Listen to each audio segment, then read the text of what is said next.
Hello and welcome back to another quick video on Behind the Curve Gaming. Now I am holding several different video adapters, cables for the N64, which you might have seen me just pick up in the last video. Go and watch that if you'd like to. But this might be a useful video if, like me, you picked up an N64 without a video cable and you just want to know what is a quick, easy way to get a half decent picture on a more modern TV.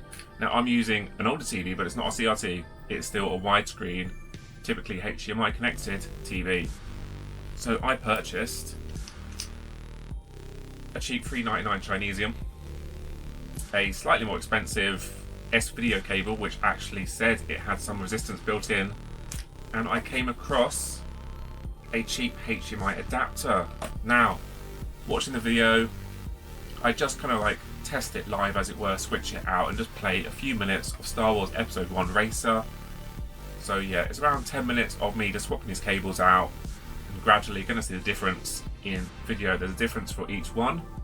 Now at the end, I'm going to tell you which one definitely not to buy, but you could probably guess that.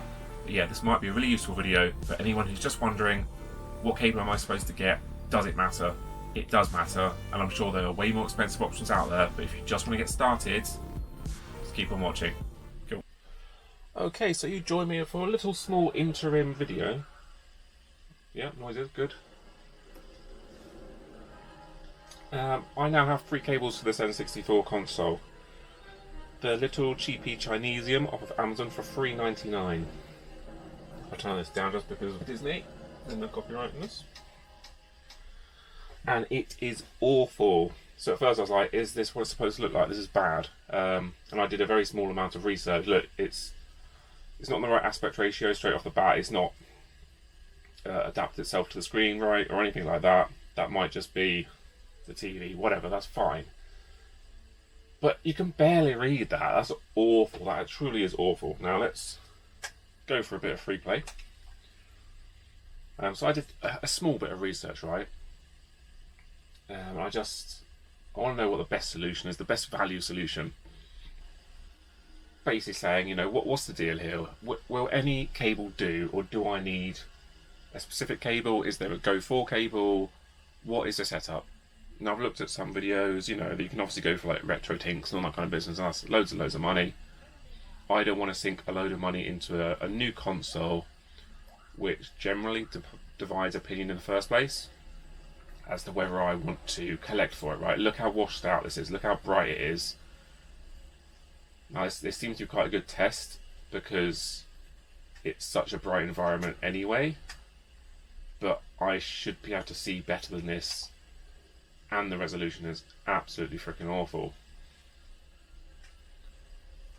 So I popped into town, as I mentioned, and I went into my local pawn shop, Sell by Save, and I had a little look at their kind of like retro items just sat around loose, and they did have a HDMI adapter.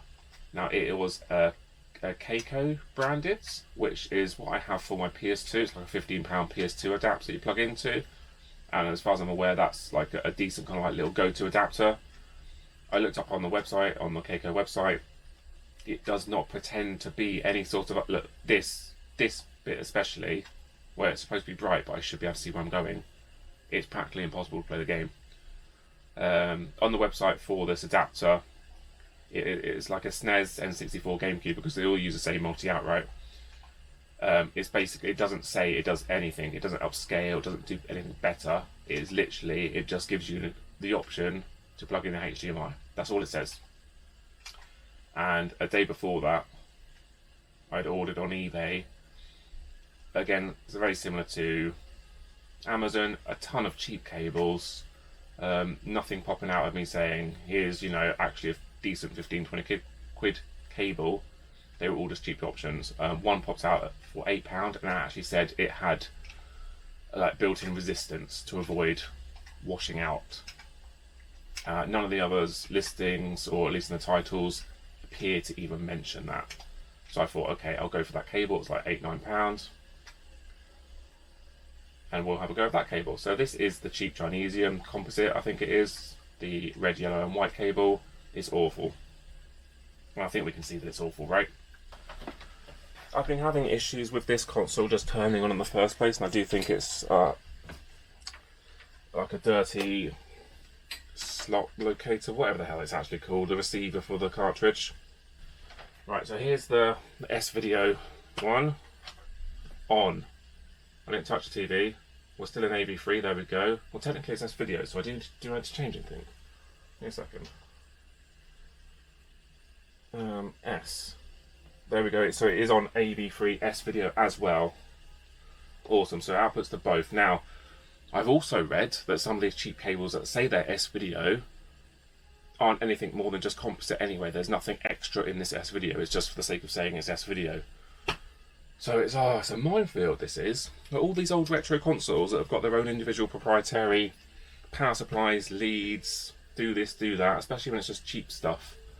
Now again, it's not quite right in terms of the screen, but something tells me that when I view it back, I'm going to see that this is much better in terms of the colour. This is way more vibrant. So let's go to free play.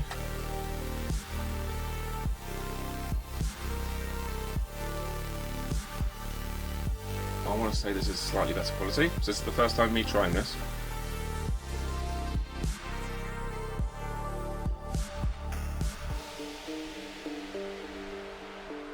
Start race. So hopefully at least I'll be able to tell on the playback whether this is any good or not. I know it's still not going to be the best solution, but I'm trying to get to like a base where I can still enjoy it.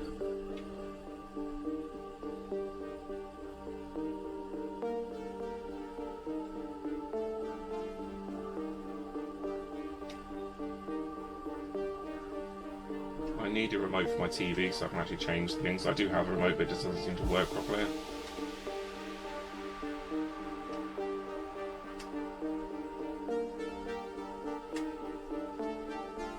So I'm getting quite good at this first course because I've played it about 10 times now.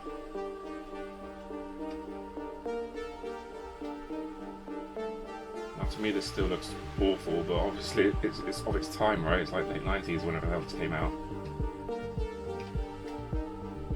And I'm sat quite close, and it's not a CRT. See, now I can actually see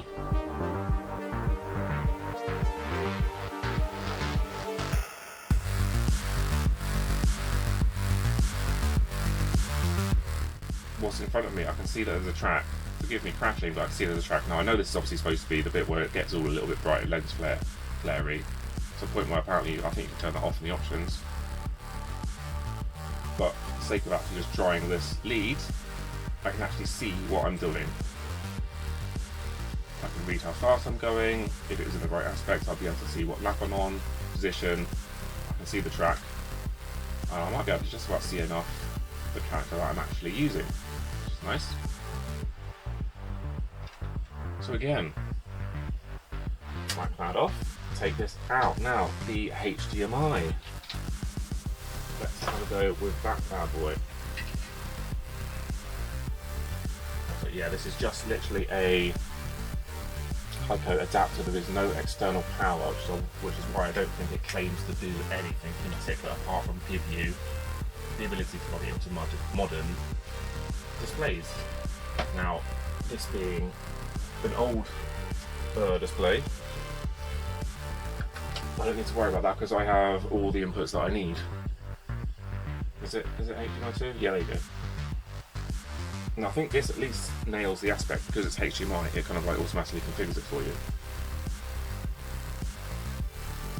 What have we here?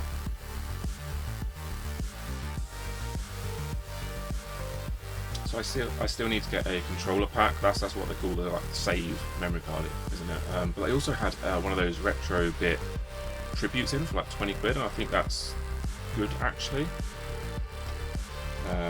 And are those the one that comes with like? Are those the ones that come with the adapter that plugs in and they're wireless? I need to check it out next time I go in there. I assume it's still there, but look, it's actually the right. It fits. In terms of colour, to me this looks identical to the S-Video cable in terms of colour. Obviously I'm absolutely sacking off this $3.99 Chinesium. Do not buy one of those. Multiple different scenes to now compare them in videos, which is cool. It's not exactly a high-tech comparison video.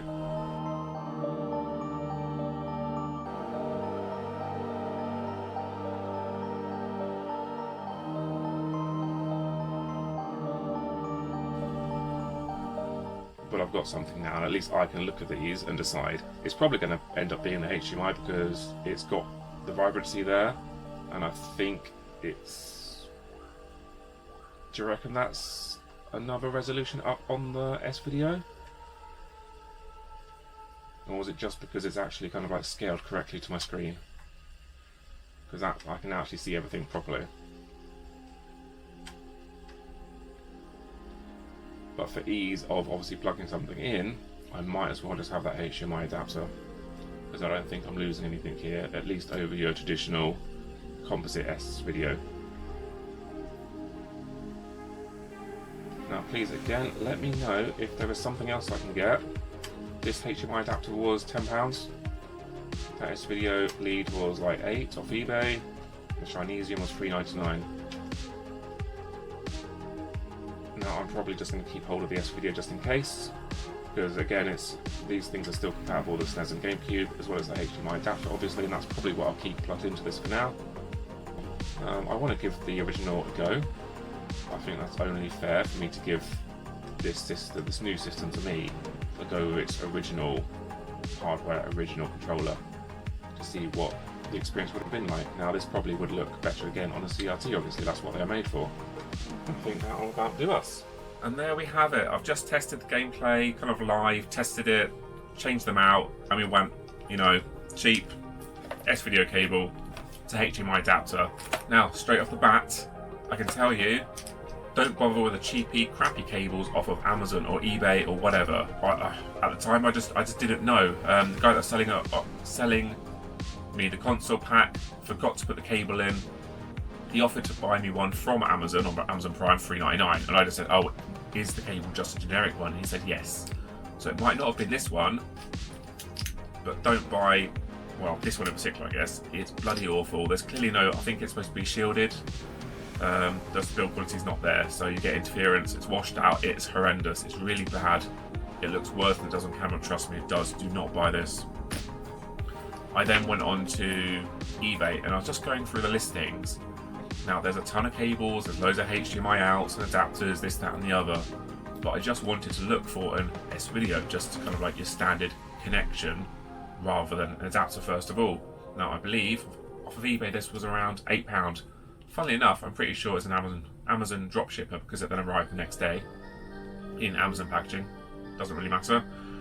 But this, in the title, said it had resistance built in to avoid washing out the picture, which is why I bought it. None of the others seem to mention that at all.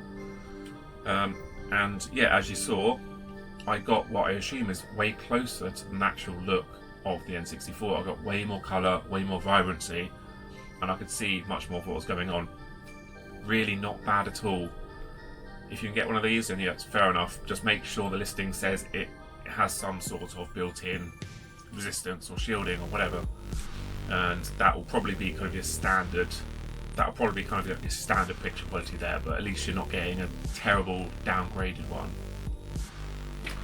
Then on to this, specifically this. I found this just when I was out and about. I went into a couple of shops that sell old electronics and games and things, and they happen to have this in the case, and this is a Keiko HDMI adapter for the SNES, N64 and GameCube, because they all have this same multi-out. Now there's no external power, it is literally just this tiny little unit right there. All it does is plug into the back and you put HDMI in, and as you saw in the footage there, you turn it on, switch it to the HDMI channel, and that's it, away you go. It corrects the aspect ratio for me and everything, and again it just looks that little bit better. So cheapy one to the S video was a huge gap. It looked way better. The S video was pretty good. And then to the HDMI adapter there, a little bit better again, I would say. Things were a touch clearer, and a touch more vibrant again. Whether that's over the top now, I don't know. But yeah, so this cost me $9.99. It obviously was used, so I think new. If you look for this one specifically, it probably runs you £15–20. It does not do anything else apart from just give you that HDMI connection. But it honestly doesn't do a bad job. Now, above that, I think there's all sorts of line doublers and upscalers and all that kind of stuff. It's not territory I've got into yet, but I hope that you found this video informative. For me, someone just dipping my toes into this N64 business, this retro console that I don't have any experience in. I'm finding out new things every day, watching more videos, all kinds of cool things that I want to get involved in, but I thought I want to give the original hardware a chance. I want to give the original Trident controller a chance, and I want to play these games at kind of like this base experience, right? I want to get base experience of playing these games before I decide whether I want to dip my toes into getting the colour variants of the consoles, getting different colour controllers, getting aftermarket controllers and all that kind of thing, as well as what they're called, like flash carts. I think there's one recently that's come to market that you can get on AliExpress pretty cheap, like £40 or so.